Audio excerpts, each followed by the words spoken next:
俺家孩子上幼儿园。拿铁这不到年龄要上幼儿园了吗？今儿我跟大胖媳妇在北京走了一圈，给他看幼儿园，给你们呈现一下现在幼儿园有多卷啊，净上花活。家长您好，我是今天负责接待您的铂金咨询师比安卡，很高兴为您服务。这是一个好问题。我们的安保团队 come from 世界上最危险的地区 ，which is America。他们擅长格斗、擒拿。他们曾凭借着咏春的拳、奥特曼的光，徒手穿过了布鲁克林的枪，全方位无死角守护您孩子的安全。国际保安很不错。家长您好，您不用担心，我们的外教均来自发达国家英语为母语的地区，所有的教师都具有超高学历，有来自加拿大的博士老师 Jay， Good morning, class. Today we're going to learn about fruits. 有来自法国的金牌教师 Alexandra， Bonjour, mademoiselle. Comment ça va? 有来自伦敦的双博士教师 Dickens。 Good morning, boys and girls. Today we are going to talk about tea. 您的孩子喜欢哪一种口音？我们为您定制。在经过了我们沉浸式国际化口语培训之后，我们的宝宝都有着纯正的伦敦发音。Amazing。Emma。家长您好，您不用担心，我们的膳食均为国际认证的营养师进行搭配，由米其林6星大厨亲自掌勺。米其林真的很不错。除了专业的厨师团队，我们还为宝宝设置了餐前品鉴环节，从肠道健康出发，内外兼修，从根本提升宝宝的成长保护力。我们还有大礼相送，为您的孩子量身定做一份 VIP 快乐成长手册，比如推荐强健肚肚的口粮，让宝宝吸收消化为上，呵护宝宝肠道健康，营养摄取事半功倍，美素佳儿圆圆。荷兰这家牧场鸡翅自然营养真的很不错。这个我倒同意，都说肠道是人体最大免疫器官，那孩子要是肚子强健，体质肯定好。但是你们这个外教，我看着这肠道是有点拥堵呢，是不？是。那是因为他的童年没有喝美素佳儿。这又是一个好问题。关于温度的问题，您不用顾虑，我们幼儿园的保暖设施是原装进口，斩获了俄罗斯年度热布斯尼沃斯奖。我们配备了6个锅炉师傅，24小时全天候待命。白天黑夜火力全开，保证我们的宝宝无宫寒无湿气，出国考编都给力。6个锅炉真的很不错。最后我们一问价，大胖媳妇决定把拿铁送回铁岭寄养。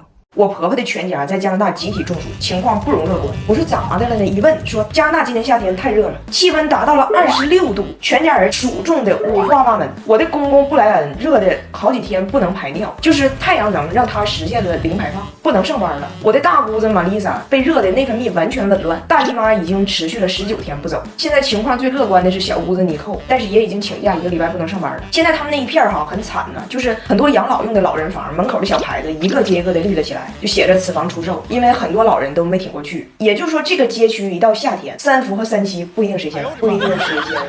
那为什么会这样呢？因为他们的室内没有空调。大家可能知道，温蒂在加拿大的工作呀，是在福利院带那些智力有缺陷的孩子。他们这个地方呢，就是落后的非常平等，即使是福利院这种地方，它也没有空调。但是为啥温蒂现在中暑的症状最轻呢？因为他天天带着孩子们去商场蹭空调、看电影、搭积木。其中一个患者呀，阿拉伯数字刚能数到5，但是女性视角电影《芭比》已经看了6遍，看了6遍。但是这些项目呢，温蒂不是很喜欢。他真想去商场蹭的呢是那些 SPA 店、美容店，还有空调，还给他去皱。但是呢，他的单位不给他批这个预算，因为别的活动像看电影啊、搭积木啊，你怎么说对智力的修复都有一定的辅助作用。但是做脸修复的是青春，审核结果认为他不属于这些患者人生最首要的问题。完那天他给我打电话，看我在那做 SPA， 问我你是不是也去蹭空调？我们这儿都有空调，哪儿都有，不用蹭。我在美容院做脸有空调，我回家自己用雅萌护肤也有空调。但是我听完他们被热成这样这个事儿吧，刚开始我觉得有点好笑，后来我是有点焦虑。26度给热成这样，那这仨女的过2天来到41度的北京，能不能出机场啊？不得碰瓷儿啊！然后我一说，我说北京比那热多了，他们说没事儿，不可能有我们这热。大胖媳妇为了佐证中国有多热，给他们看了很多短视频，就咱们可能也刷着过，大马路上摊鸡蛋，车前盖上煎五花。看完之后问他妈你怎么想？温迪说哎妈，中国人挺饿，中国人挺饿的，怎么搁哪都做饭呢？所以他们现在就根本就不能想象我们这儿能有多热，非常嚣张，要这个周游华夏，要去的省份多达20大几，覆盖了中国大半壁江山。但是因为咱们这个景点啊太多了，记得稍微有点杂，跟我说要去云南看兵马俑，去内蒙古看大熊猫，去海南岛看壮观黄河，去哈尔滨看乐山大佛，就是这么一个路线。还告诉我说这次预算开的挺高，大概准备了就8000到1万的人民币，问我这些地方是不是都能玩好。我说你们仨就是拖这个活着费劲的体质，非整那个特种兵式旅游，最后你们换景点基本就得靠全国各大医院转院。我就寻思这游的得多苦啊！我没吱声，但我准备到了地方告诉他，就是云南的兵马俑下班早，已经回家了。我就给他关酒店，开着空调，吃着西瓜，没美容。呀雅萌双蛋白美容仪我还真挺爱用，简单3滑，激活半脸的双蛋白，3种能量同时打进皮肤，每一滑都是在提亮皮肤紧致淡纹。我聊会儿天时间，半边脸就打上去了，主打一个高效淡纹，在家也能高效保养。但是我还是有心眼，我看他们这么抠这么虚，还要玩的这么野，我真怕他有点啥事儿。我最近搁这研究意外险，我研究的明白。然后我这几个同事就听我唠嗑，说他们26度热的就不能排尿了。再一看北京这42度的天，就说是温蒂这个保险钱他们请了，就一个小要求，就是这个受益人呢写他们的名。温蒂听说之后特别感动，跟我说，就世界上总有那些好人，热情又慷慨，而且啥都不图，啥都不图。因为你得多喝热水。哎，就我这么一个铁岭石油小公主，伦敦说唱小王叔，江湖 battle 小傲骨，婆媳矛盾小教母，敢问这么一个人物哈，这些年在江湖中到底犯没犯过虎，挨没挨过赌，有没有过自叹唏嘘的低谷？今天我给你们讲一个我曾经跟我学校同学商量好一起投身捍卫女权的行动，最后张彩玲临时掉链子了，用一把刮眉刀把自己刮成走狗的故事。这个事儿让我办的吧是相当不讲究了。我为什么就这么掉链子了呢？这个世界上吧，每个人都有自己的软肋。亚当受不了夏娃的苹果，嫦娥受不了生活的繁琐，吕布受不了美人的婀娜，黛玉受不了凋零的花朵，尔康受不了聒噪的金锁，彩玲受不了别人的拱火。这个事儿吧，就纯属是拱火拱出来的。我们学校呢，每年开一次学术报告的研讨会，就算是系里最隆重的一个事儿吧，大伙儿都郑重出席，完全系的人都到场。开完会以后呢，还有个酒会啥的。完那年这个大会之前呢，就我们系这几个就是比较愤怒、比较激动的女权主义者们，相当于时代的弄潮儿吧，他们算是就先张罗了一个小会。小会呢，主要内容就是针对这个以男性为主导的文化对女性的这个单方面要求做出抵抗。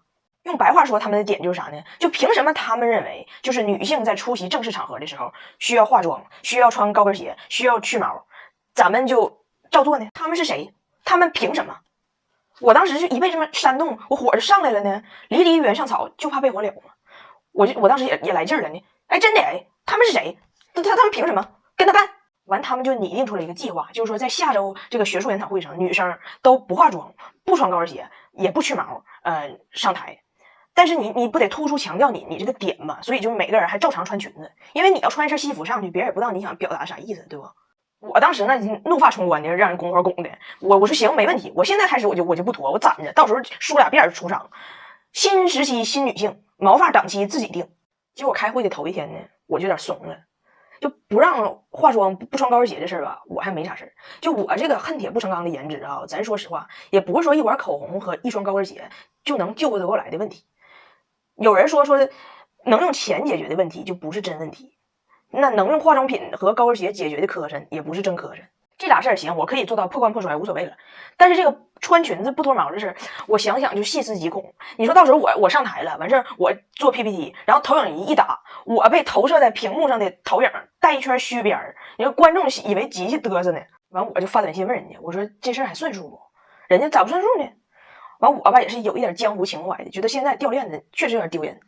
完我就硬头皮去了。我不姓张吗？就按姓的开头字母排序，我永远是最后一个上台的。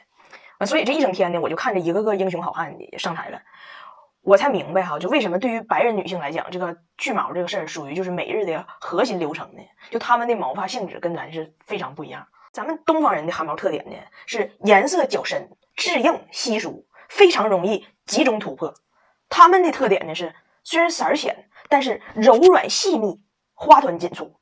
总之吧，反正那天在我的记忆里，他们都是乘云驾雾上去的。台上的他们是金毛的悟空，是散乱的肉松，还是夹着柳絮的春风？台下的彩铃是懦弱的躲避，是糊涂的看戏，还是远离这场宝毛的战役？反正几番轮回，几番纠结吧，我最后是彻底怂了，掉链子了，就快到我时候跑了。我跑到离我们学校最近的一个化妆品店，我本来想买的是一个就是女士剃毛刀，但是吧，你说你在厕所你啥别的没有，你汗剃它也不好剃呀。那你要不在厕所剃，你没有镜子，你在图书馆剃，你盲剃它也不好剃呀。最后我买了一个刮眉刀，这个刮眉刀虽然效果拙劣，虽然多处冒血，刮没了约定，割断了气节。我是怂包，风不解，拱完火后自己瘪。